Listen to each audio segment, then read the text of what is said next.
पिछले सप्ताह मानसून सत्र के दौरान राज्यसभा में हुए हंगामे के आग ठंडी होती नहीं आ रही है।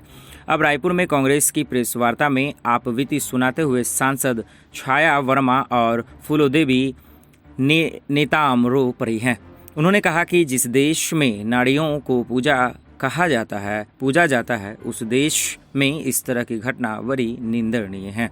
कांग्रेस की ओर से राजीव भवन में इस प्रेस वार्ता का आयोजन किया गया था। इसमें महिला सांसदों ने अपने साथ हुई धक्का मुक्की की पूरी सच्चाई बताई। इस दौरान पीसीसी चीफ मोहन मरकाम, राज्यसभा सांसद फूलोदेवी नेताम, छाया वर्मा, संचार विभाग के अध्यक्ष शोलेश, नितिन त्रिवेदी व कांग्रेस प्रवक्ता सुशील आनंद मौजूद हैं।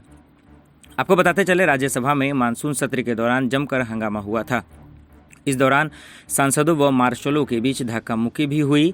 इसी में फूलोदेवी को धक्का लग गया था और वह गिर गईं, जिससे उनके हाथ में चोट भी आई थी। इस घटना के बाद विपक्ष ने आरोप लगाया था कि मार्शलों ने उनके साथ मारपीट की, जिसके बाद इस मामले की जांच के लिए कमेटी बनाई गई है। इतना ही नहीं, आपको बताते चलें कि इसके बाद केंद्रीय मंत्री की तरफ से भी ये कहा गया कि विपक्ष इस तरह के हंगामे इसलिए कर रहा ताकि जो लोगों के मुद्दे हैं हम उन पे बातचीत ना कर सके।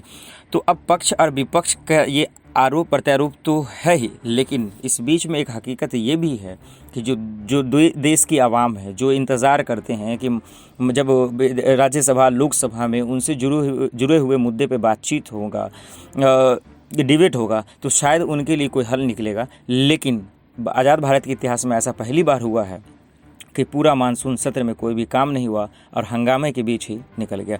अब देखना होगा कि ये जो हंगामा हुआ अभी तक ये इसकी आग ठंडा नहीं हो रहा। यही वजह है कि तरह तरह की खबरें अभी तक आ ही रही हैं। मोहम्मद आसिफ की रिपोर्ट, SP9 न्यूज़।